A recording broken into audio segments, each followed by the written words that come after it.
नमस्कार, मैं पवन आप सभी का स्वागत करता हूं आपके अपने YouTube परिवार इजू जोन में। दोस्त, आज हम जानने वाले हैं एक बहुत ही बड़ी बीमारी कैंसर के बारे में। कैंसर कैसे होती है और क्या है इसके समाधान, क्या क्या इसके इलाज होते हैं। तो आइए हम लोग समझते हैं कैंसर के बारे में। देखिए मेरे भाई, हमारे बॉडी के सभी पार्ट में, हमारे बॉडी के सभी पार्ट में जो सेंट्रोसोम पाया जाता है, जो सेल में पाया जाता है, वो सेंट्रोसोम होता है। और सेंट्रोसोम का मुख्य जो कार्य है वो है कोशिका का विभाजन। इसका मतलब है हमारे शरीर के हर एक हिस्से में, चाहे वो आपका अस्थि हो गया, हड्डी हो गया, मांसपेशी हो गया, चमड़ा हो गया या ब्लड हो गया, कहीं पे भी हमारा क्या होता है, कोशिका का विभाजन होता है। कोशिका का विभाजन हमारे मस्तिष्क के न्यूरॉन में नहीं होता है, न्यूरॉन सेल में कोशिका का विभाजन नहीं होता है।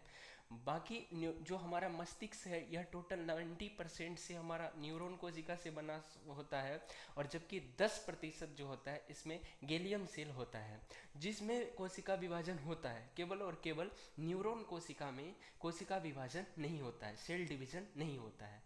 और यही जो सेल डिवीजन है, जैसे कि देखिए कहीं पे आपका कट जाता है तो कटने के बाद क्या हो जाता है, पुनः वह उस चमड़े को क्या हो जाता है, रिकवर हो जाता है।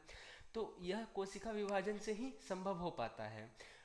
तो जब यह कोशिका विभाजन बहुत ही अत्यधिक अमाउंट में हो जाता है, बहुत ही अत्यधिक अमाउंट में हो जाता है, बहुत ही ज़्यादा हो जाता है, तो यही बन जाता है ट्यूमर। जिसे मतलब कि एक गुत्थी टाइप का हो जाता है, उसी को ट्यूमर नाम दिया जाता है, जो कि कैंसर का फर्स्ट स्टेज होता है।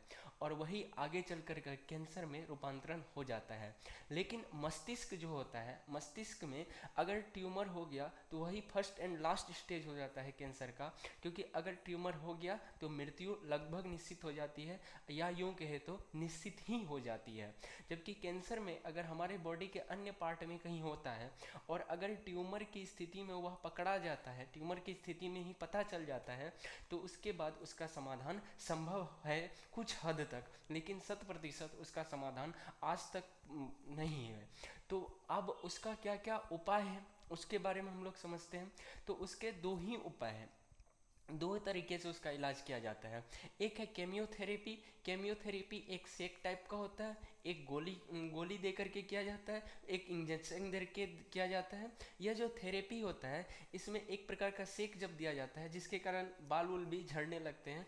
और यह यूज किया जाता है, देखिए कोशिका विभाजन होगा तो कोशिका विभाजन होगा तो क्या होगा, मैक्सिमम सेल का निर्माण होगा। तो यह केमियोथेरेपी के द्वारा जो ज़्यादा निर्मित सेल है, जो ज़्यादा खराब सेल हो जाते हैं, उसको ही मारने के लिए यह केमियोथेरेपी किया जाता है। जबकि वह जो आपका दूसरा गामा किरण है, इसका भी प्रयोग कोबाल्ट 60 को तोड़ करके, मतलब जो होता है उससे गामा किरणें को उस सेल तक, क्योंकि सबसे अधिक वेदन क्षमता जो होती है वह गामा किरण में होती है, और वह गामा किरण उस सेल जो मैक्सिमम हो चुका है उसको नष्ट कर देता है। उसको क्या कर देता है मेरे भाई, नष्ट कर देता है। तो ये दो उपाय हैं जिसके कारण आपका जो कैंसर का इलाज संभव हो पाता है। इसके बाद आज के ज़माने में मैक्सिमम केसेस जो दिया जाता है, देखा जाता है कैंसर में, वो आपका एक ब्रेस्ट कैंसर है और दूसरा आपका पोस्ट्रेट कैंसर है। ब्रेस्ट कैंसर जो होता है, आप ग्लैंड चैप्टर में पढ़े होंगे। ब्रेस्ट एक ग्रंथि है जो महिलाओं में स्तन, मतलब जो दूध निर्माण का कार्य करती है। लेकिन आधुनिकता इतनी बढ़ गई है कि महिलाएं जो होती है वो अपने बच्चे को स्तनपान नहीं करवाती है, जिसके कारण उसका ब्रेस्ट कैंसर होने का ज़्यादा चांसेस बना हुआ रहता है।